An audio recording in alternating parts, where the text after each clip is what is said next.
and welcome to the Mindset Michele TV show. And we're so excited to have you joining us again for another fabulous episode of the Mindset Michele TV show. Today's extra special guest is the fabulous and the wonderful Danielle Dobson. Hello, Danielle. Hi, Michele. Hi, everyone. Great to be here. It's so exciting to have you here and to have you talking about some of those areas that people may or may not be aware of. And it's so fascinating when you start to think about how we may be like a computer, in some ways pre-programmed. Now, Danielle, for those of you that may not have heard of this fabulous woman, is the founder and CEO of the Code Connections, and she's the author of Breaking the Gender Code. So she has lots of coding background, but not in the IT way that some people may be thinking, but in that coding of how we come to be who we are for our expectations, beliefs, and experiences. But enough of me telling you about Danielle. Danielle, please share who you are and how you came to be doing such interesting things with the people viewing. Oh, thanks, Michele. Thanks for that lovely introduction. Who am I? Wow, that's a big question, and it's quite philosophical, really. Who am I? I've been trying to work that out my whole life, so I'm still not 100% sure. I'm still working it out. But essentially, if we talk about roles, I mean, that's sort of a good way to help people understand a bit more. So I'm an author, as you mentioned, of Breaking the Gender Code, and I'm a mother of, actually I call myself a lead parent and family CEO of 3 boys, two of them teenagers and one a teenager.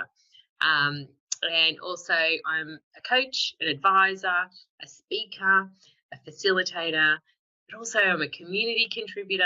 I'm a friend, a partner, all those sort of things. And I guess I bring all of that together in terms of, what I do in terms of leading and supporting at the same time. So that's how I kind of describe myself, and someone who is a risk taker, a code breaker, someone who doesn't really just accept things without, a sense of that I've understood that there's meaning and purpose behind things. So that's a blessing and a curse, I guess. So I guess that's how I'd sum myself up. And in terms of my work, that was the other question, was it? Well, I think people may be more interested because understandably, you meet somebody, you get married, you have kids, but how did you come to be working in that area of calling yourself like a code breaker and working in this code area? It's not like a university degree or something that you can go and specifically study. Coaching, etc., I think people understand as well. But I'm sure they're interested. How did you come to specialise? What was it about your background or your experiences that led you to be working in this space? That's such a good question. And would you believe that I was actually a CPA? So I was actually working in the corporate world. That was where I was professionally raised. So all those years, probably like 15 years or so ago, I was a CPA to where I am now. Like if someone had said that way back then, that I would have thought, what do you mean? What are you talking about? That's nuts, because also a lot of the businesses that I worked for were engineering services, and mining. So I worked on a steel mill, a steel site in Italy, in the middle of Italy for a bit. I worked in the UK, in America, in Pittsburgh, which is also big for steel. And I had a stint in China for a bit, down in Melbourne. That's where I started. So, and it was interesting, when I was in that space, I didn't really sense any discrimination or barriers based on my gender. And I think that had a lot to do with the way that I was brought up, because I think I'm a code breaker from way back. When I was in primary school, in the Catholic faith, there's something called your first Holy Communion. Typically, girls wear lovely white dresses. This is back in the 80s, and sometimes veils and with lace and all that sort of thing.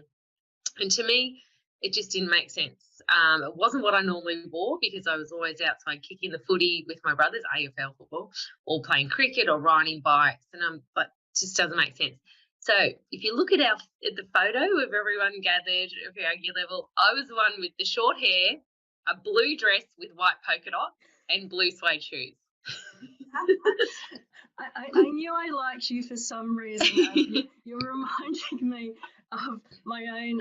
I went to a Catholic high school and we had a debutante ball, which is similar to like a coming out or a year 12 party sort of thing. And exactly the same. Everybody was in these big white flowing ball gowns, and I wanted a blue dress because it matched the colour of my eyes. Yes, of course. Well, that makes sense, Michele. And it's all this white, and there I am in blue because it matched the colour of my eyes. Oh, I love that, and I can just imagine you with the short hair and yep, just standing there, just okay. It's just like, yep, this is where I'm meant to be, and this is the lay of the land. You know, I didn't feel different or strange. And then, other things as well, like at my school as well, primary school, girls had to wear dresses. And I said to my mum, this doesn't make sense, because how am I supposed to kick the football at lunchtime or run around or do things with my friends with this dress on? Plus, it's cold in winter. So we worked together with her support to get pants bought in. And once again, it's in the 80s, so it was quite ahead of our time for girls, because it just didn't make sense. So there's that. And also I played AFL football in my brother's team, poor thing, because I've got two younger brothers, and we're quite close in age, 16 months. And you know what? I wasn't really committed to playing AFL, all the time as a sport, because I love netball and tennis and other things. But I wanted to prove that I could do it. So I got my dad was the secretary of the club, so I got him on board. I spoke to the coach, and I played AFL. So, and I actually played ruck, because girls at that age, that's the person who's in the centre who jumps up really, usually the tallest in the team. And because girls mature more quickly, I was the tallest in the team, so I got that coveted position. And I remember my first ever match. It was against Belgrave. They're black and white, Collingwood colours. And he said, we're up against each other facing off, and he says to his teammate, this will be easy. This girl, I can beat her. And I'm like, I'll show you. And, of course, I got the ball. But I just played for 5 games to get my participation trophy to prove that I could do it. It was, and no girls played. There was no girls in the whole competition, in the team. There was a girl who was 2 years older than me, Tracy. She was a trailblazer. So she laid the path. But it was something I just thought, I'm going to do this, and I did it. So that was my sort of operating system. So being in a, on mine sites or with a whole lot of men and engineers, it didn't seem like a big it wasn't that leap. big a shift for you. No, I knew how to play the game, and I knew, having, being around a lot of men and boys, that you've got to play the whole, your life as a game. There's strategy. It's like a sport, of one-upmanship and all that sort of thing. Not that I necessarily engaged in that, but so it didn't feel like I was discriminated against on the basis of my gender. And the last company that I worked for was a Silicon Valley-based company in the US. And one week I was in corporate America. The next week I was a mum. So, this is another transition point, because you work right up to your drop over there. So there was no transition. And there was this huge, big awakening for me when Alex came, my first son. And it sort of hit me, and I reflected back, and I thought, all of this work that I've been doing, it's not hitting my meaning and purpose, ticking my meaning and purpose boxes. Looking after this child here just seems like the thing that I have to do. And it was in the privileged financial position to do so. So that's what I did. And I'll tell you, Michele, I have never felt so on fire, so on purpose, and so in the right place than when I was doing that with Alex, his mum at home. So that was a big shift. But then, I wanted to get back into the world and help, other women with, the struggles that we all deal with when children are young.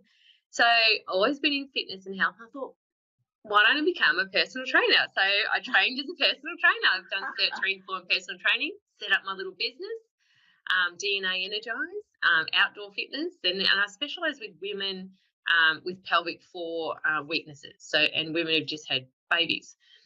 And I love being part of that transformation. I just loved it. But I didn't want to be How did that then lead into the what you're doing now with the code work and changing people's experiences and beliefs and backgrounds? Well, I saw that. I guess I was just I wanted to make sense and find out why is it that women struggle to prioritise their self-care and health and fitness. And so that's when I became a wellness coach. I looked at the psychology, and then a well-being executive coach. It just sort of progressed, and I could see increasingly with my clients that they were feeling, burnt out, exhausted, anxious, and then also not being able to prioritize their well-being. I'm like, what's behind this? What is it? And I was struggling with this tension too, and feeling that you're not doing well enough at work, not doing well enough at home, feeling like you're failing at both. So it's all these crazy things that were going on. I'm like, that code breaking, that making sense of everything. It's like, what is going on here? I've got to find out.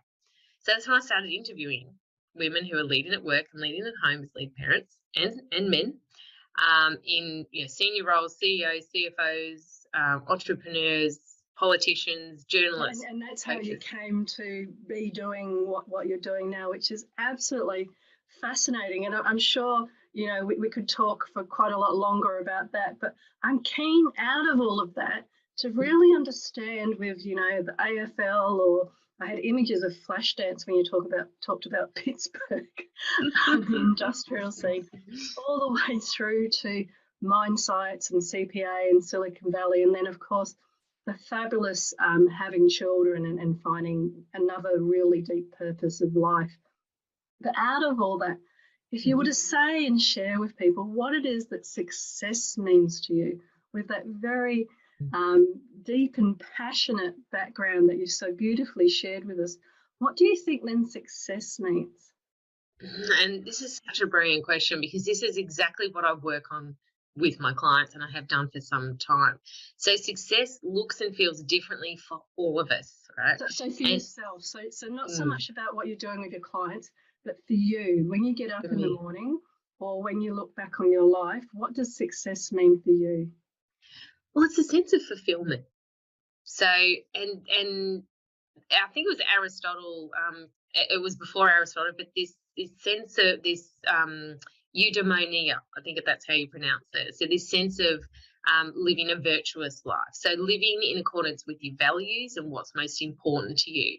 So for me, it actually doesn't look like a plan as such, like a visual ticking boxes around, like the wheel of life or anything like that.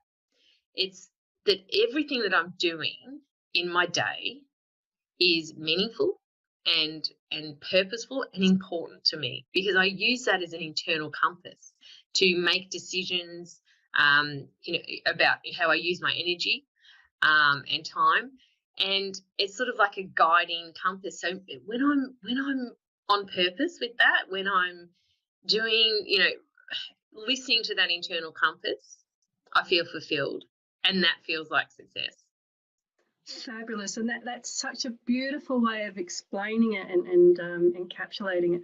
I really love the idea of that internal compass, where when you're on point and on purpose and helping you to guide your energy and your attention and your focus and your money and everything throughout the day, that is a beautiful way of actually describing it. And I think then, given the time, and people really would love to know, with such a incredible background, and you touched on some of the key themes around, the tensions as a mother, as a business owner, as a this, as a that, but also the tensions of, being in a male environment but not feeling like you're any different. And so sometimes people may be expecting you to say that, there was problems or there was this or that, but for you there wasn't any. So kind of the opposite of what other people may, again, have as a bias or something that they think of because of your experiences in those areas. But I'm keen given that all of that then created the code or the algorithm of who you are, your background and your blueprint, if you like, with those experiences and expectations and beliefs then of going forward, what key tools or tips have you used to then create this successful mindset? I love that internal compass is a great example, but what other tools do you use to keep building on that successful mindset?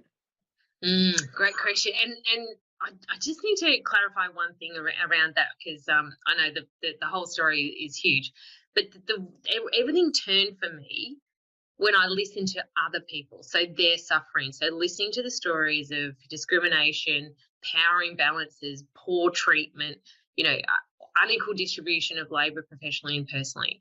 So that triggered in me to, from a research project to a mission. And that's why I do the work I do. So I understand I've had a different experience, but other people don't. And the lens that I want to see the world through is very different to the way the world is. So I'm trying to make that better for other people.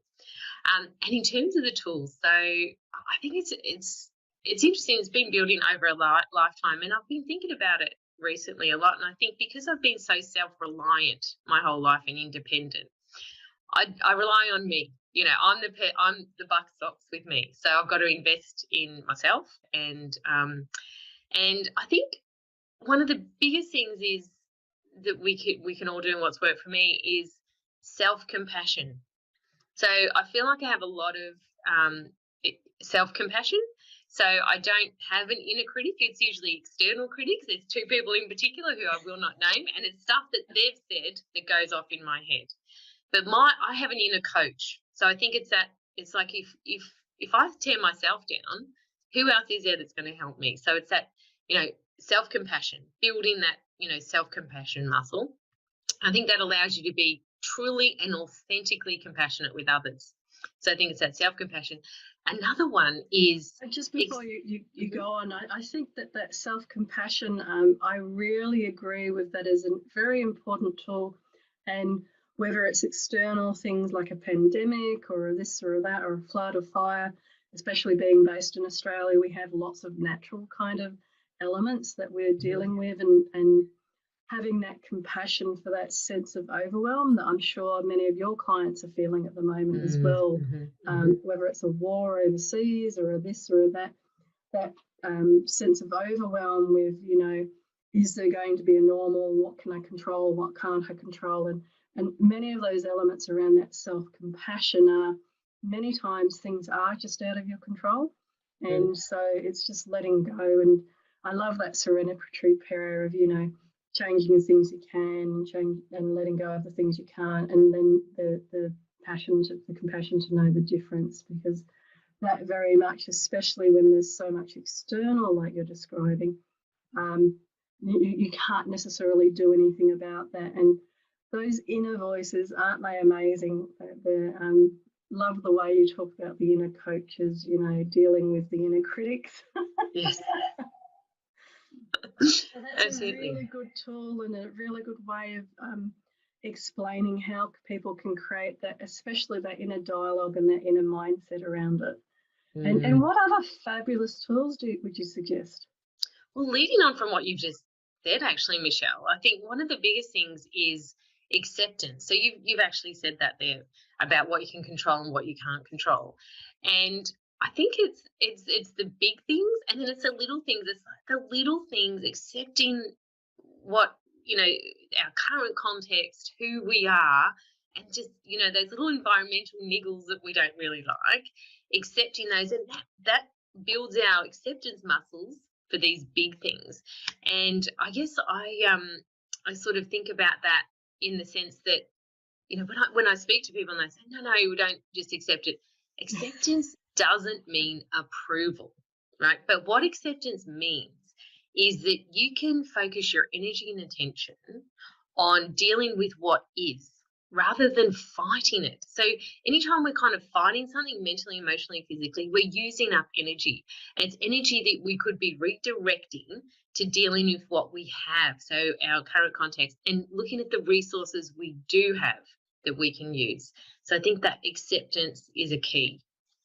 I completely agree, and I love the way you linked it into energy then, because what I talk about quite a lot is about getting into the flow, and Mm, many people spend a lot of energy fighting against things that aren't just necessarily going their way, and it is difficult sometimes when so much of society celebrates people kind of going against the flow and winning and achieving and this and that.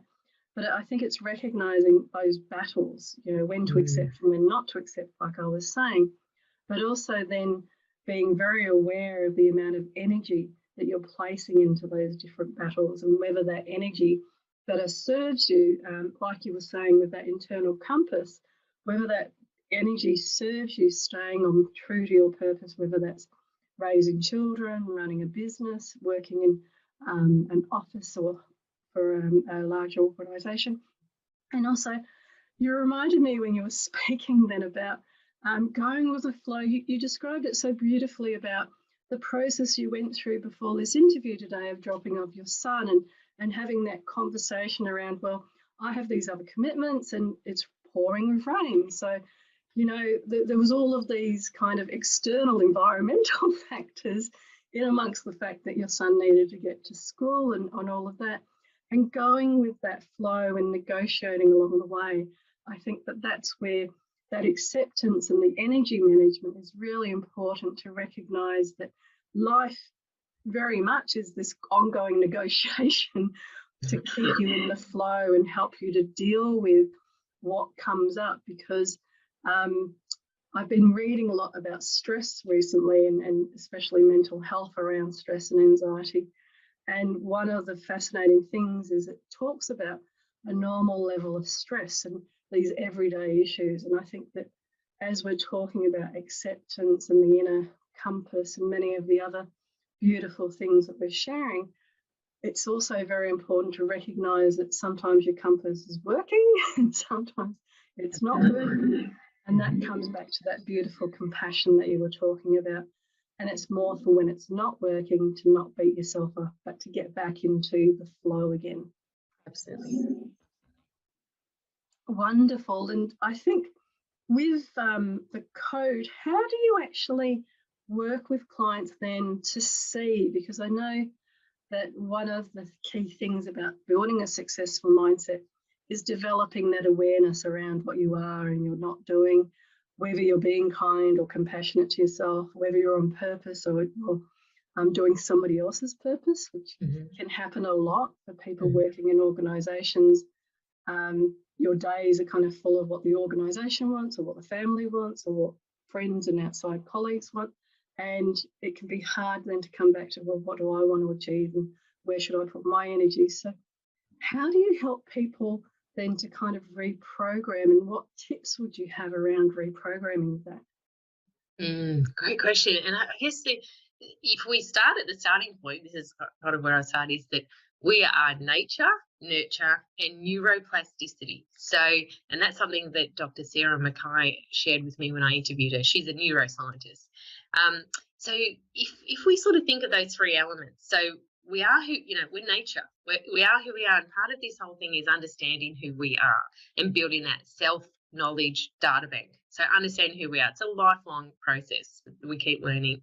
And nurture. So our environment and, the environment we're in, the messages that we've received, how often we've received the messages, who they're by, and, how they delivered them, what we choose to believe, and then what we choose to then create, and make our own code. So, and everyone's vastly different in that sense.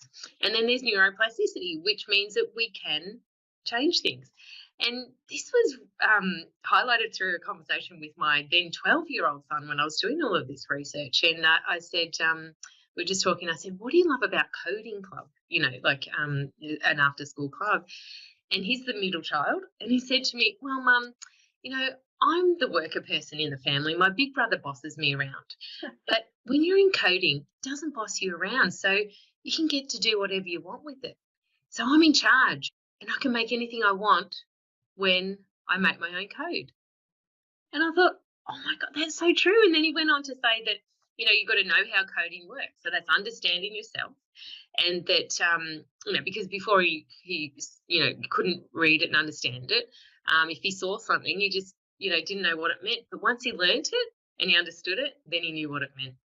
And then he said that he can make a choice to do what it says or not.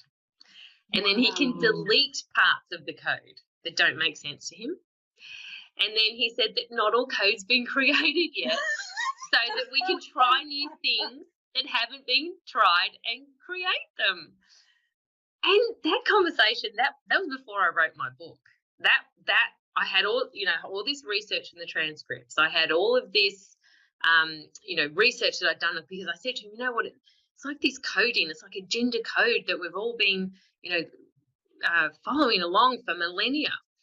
And that's when he said, is you coding anything like coding that I do in Code It Yourself Club? And that's when he revealed all that to me. And I thought, actually, yes, that's correct. So what we understand that there is a code, so expose it, whatever your code is. And then you decode it so you understand it more. And then you can decide which parts of your code and your personal algorithm you've been building that you want to keep, because you want to honor it and you value it.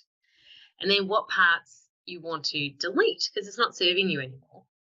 And then what new parts you want to create. And then I have a process for that, which is actually in my book called Circle. But you can go through that process where you write and execute your own unique code, one that works for you and not anyone else. So that's... I love that. And different people talk about that rewriting the code in different ways, whether it's seeing a coach for cognitive behavioural therapy, whether it's affirmations or journaling. There's so many, and it's so wonderful. You described it so well. There's so many different ways that you can empower yourself and rewrite that code and change that code. And I think people like ourselves, there's never been a better time and a more important time for us to keep reminding people as things are happening in the world at the moment that they can rewire that code, redo the code. And I think I loved when you shared about how your son said there's code that hasn't been written yet. How insightful that, it's not all done or finished or completed. He still has the opportunity to be creative and to look further afield than what his big brother wants and what anybody outside of him wants, because big brother would be his main reference point, but anybody outside of him, the teachers, whoever. It's so fabulous to hear that he recognises that he has the power and he has the control of that element, and I'm sure it comes through in other areas of his life as well. I would love to keep talking about how we could rewire and redo this, but how can people then get hold of you? You've mentioned your book and the process, but what's the best way for people after today to contact you?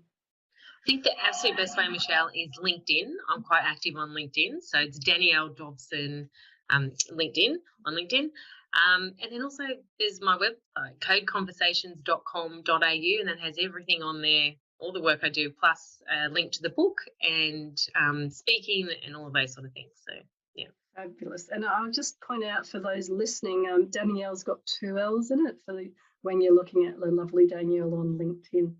And I love asking people this question. If you were to go back to your younger self, the fabulous Danielle, either playing AFL or working as a CPA, mine or in Silicon Valley, what might be some of the key advice that you would give to a younger self? Great question. I think it would be choose wisely who you have in your circle. So I think in particular when I was a teenager, didn't choose so well, and I didn't know that you're the sum of the 5 people you spend the most time with, and I've shared that with my kids. But I think it's choose who you have close to you. So are they your mates? Do they have your back or do they hold you back? I think that's a big one. That's what I would tell myself. I love that, and that makes so much sense. Do they have your back or do they hold your back? And what a wonderful way to end this session today. So thank you so much for being on the show today, Danielle. You're welcome. It's so great. It went so quickly. It does. It's amazing how quickly half an hour goes. But I'm sure for the people viewing that we've shared many other insights and tips. And so thank you for sharing your expertise and for assisting people in their own ways to keep being empowered to build their mindset for success. So thank you so much for being on the show. Thank you. It's a pleasure. And to those viewing, it's been another action-packed and full-on half an hour. So thank you for coming to the show today. And from my heart to your heart, be great, be fabulous, and be you.